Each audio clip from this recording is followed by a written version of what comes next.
Hey guys, what is up everyone? Today I'm going to show you how to install Zabbix on Ubuntu 18.04 LTS, specifically Ubuntu server. Zabbix is a very popular monitoring solution to monitor your on-premise devices, your cloud devices, as you can see here. Basically monitor anything. You also can monitor pfSense, your pfSense firewall with it, which is what we are going to learn in a later tutorial.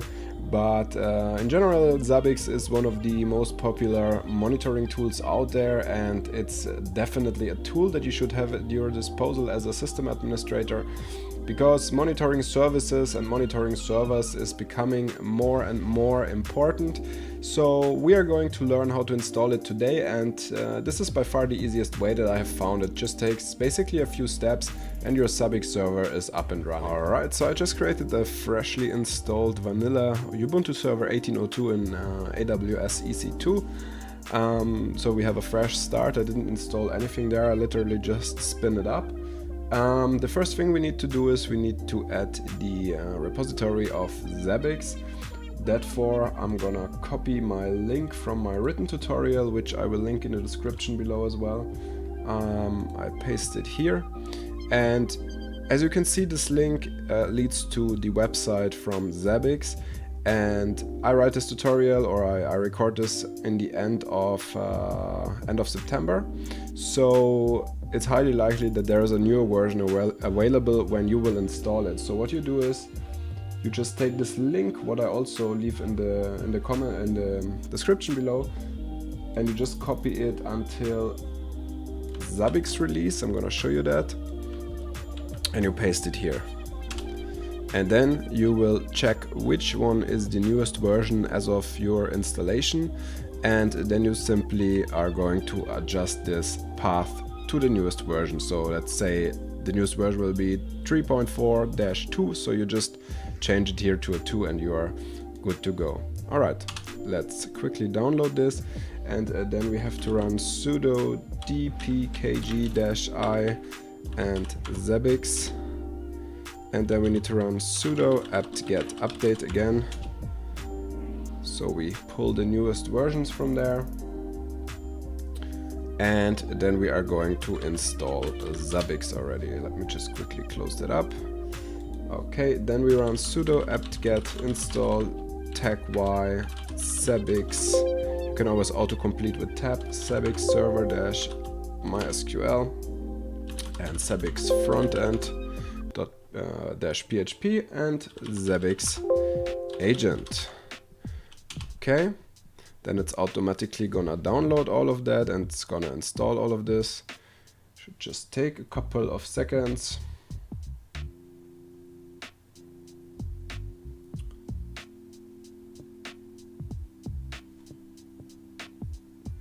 And you can install that in AWS EC2, which I recommend if you use AWS anyway, because you can have a monitoring server really on the cheap in there. The lowest instance is like a T2 micro almost.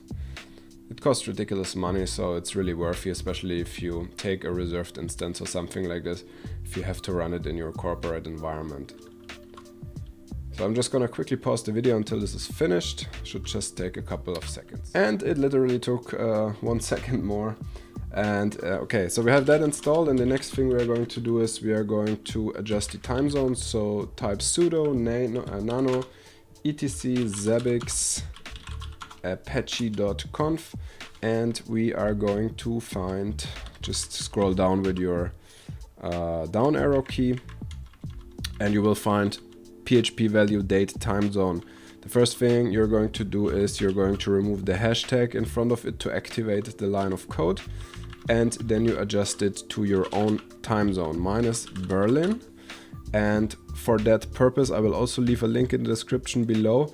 You can go to a website, let me quickly pull that up for you. Copy, that was the wrong one.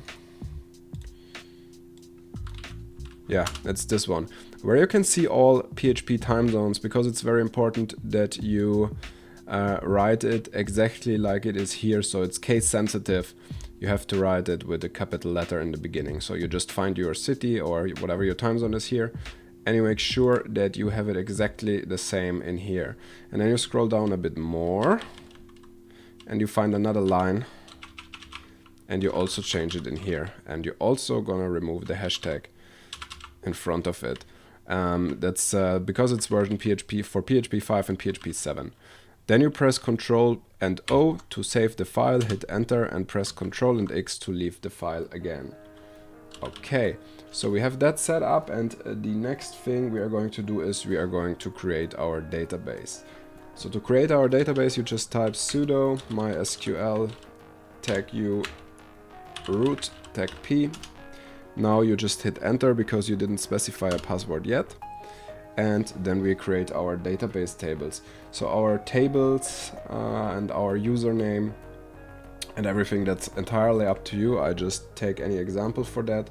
So we are going to start by creating the database, which is create database Zabbix character set utf8 collate utf8 underscore bin, and hit enter.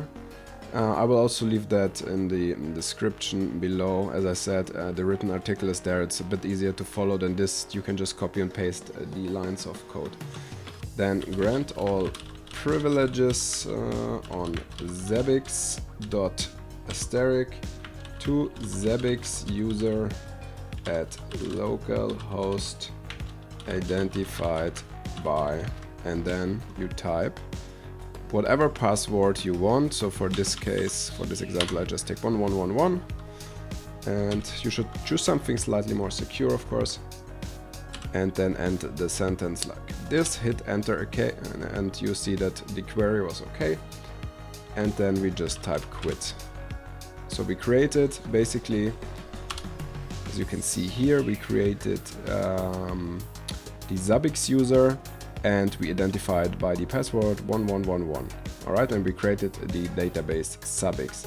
So we have Zabbix DB name is Zabbix, Zabbix user is Zabbix user, and the password is whatever you set here. Okay, just note that down for later somewhere. And then we need to import the database. Good. To import the database, we are going to cd into our Zabbix MySQL doc directory. So user share doc Zabbix server MySQL, and then we do zcat create.sql.gz for gunzip. Then we do a pipe and we do MySQL tag u Zabbix user or whatever your username is, and tag p and Zabbix. Then you need to enter this password what you set. In my case it's 1111. You hit enter, then it takes a couple of seconds to finish that. Okay, this looks good, and then we need to update our Zabbix configuration. So I'm gonna cd back, I'm gonna clear the screen a little bit, and then we type sudo nano etc Zabbix server.conf. And then we need to change a couple of values, and just go down again. And the first thing, let's see, where is it? This is fine.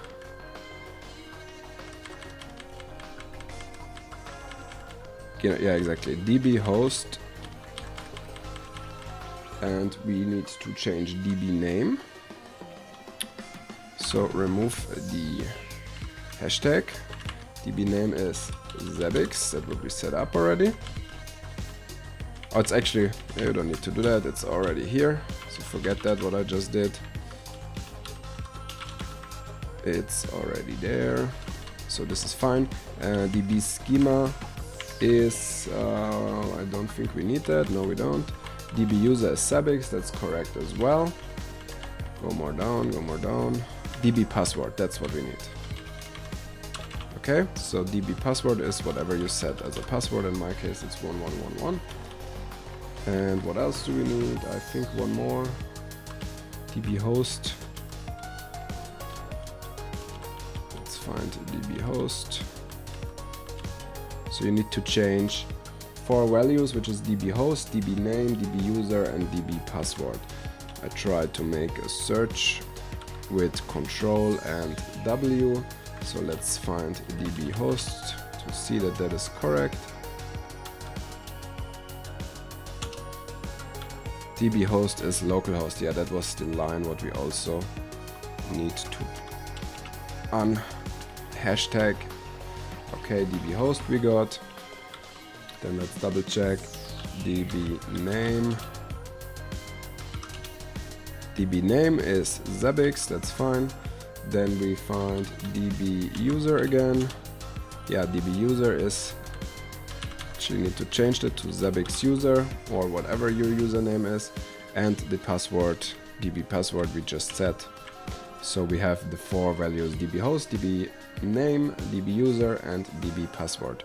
Save with Control and O, hit Control and X to leave the file again, and then we are going to restart our server by typing sudo systemctl restart Zabbix server.service and Zabbix agent.service and also Apache 2. Okay, and then we want to add those to auto start by typing sudo systemctl enable Zabbix tag server.service. Just somehow the autocomplete takes pretty long here. Oh, because I wrote it wrong. Enable Zabbix server service and Zabbix agent.service and also Apache 2. Now we have it installed as auto start, and every time you restart the server now it will automatically start those services. Okay, then we are already going towards the final steps. You can now go ahead and open a web browser. I'm just gonna quickly find the IP address of my server, and whatever IP address you have, you just put HTTP, put the IP, mine is a little bit longer, put the IP address of your server, whatever it is, and do /Zabbix. And if everything went well, you should end up here in the final configuration or the initial configuration of Zabbix of the interface. So click on next step, and if you did everything correctly and followed everything in my tutorial so far, you should have everything here on green, and you can see the PHP option time zone was correctly changed to Berlin, which is great. Click on next. Now MySQL settings, we leave it on localhost, we leave it on MySQL, we leave it on 0. We have the database name Zabbix, and we have the username Zabbix user, and we have the password 1111. Click next. Localhost is fine, the port is also fine, and then just give it a name. So this is your server name, I just name it Zabbix. You can name it whatever you want. Click on next step. Make sure the summary is correct and everything is as it should be. Click on next, and we are finished. Then click on finish and log in with the user admin with a capital letter A, that's important, it's also case sensitive, so admin capital letter, and password is Zabbix. Click on sign in, and there you have it. So the last thing of this tutorial, and the first thing that you should do, is of course change the default password. So go to administration, go to users, click on your admin user, click on change password, and give it a safer password. That's also longer than 4 letters in my example, but for that demonstration it's fine. So there you have it, Zabbix installed. It shouldn't have taken us very long to get through this tutorial. I hope it was not too confusing. As I said, I will link the written article in the description below as well, so you can look that up manually if you want to. Okay guys, I think that concludes this tutorial. The next one will probably be how to connect Zabbix with either pfSense. I don't know which one I'm gonna make first. It will be either pfSense or it will be Grafana. So there will be also tutorials on how to install and how to connect Grafana to Zabbix, and lots of other fun monitoring stuff is coming. Okay guys, thank you for watching. If you liked that video, give it a thumbs up, and as always, subscribe to the channel for more videos on everything open source, Linux, hacking and cybersecurity. Thanks for watching. See you.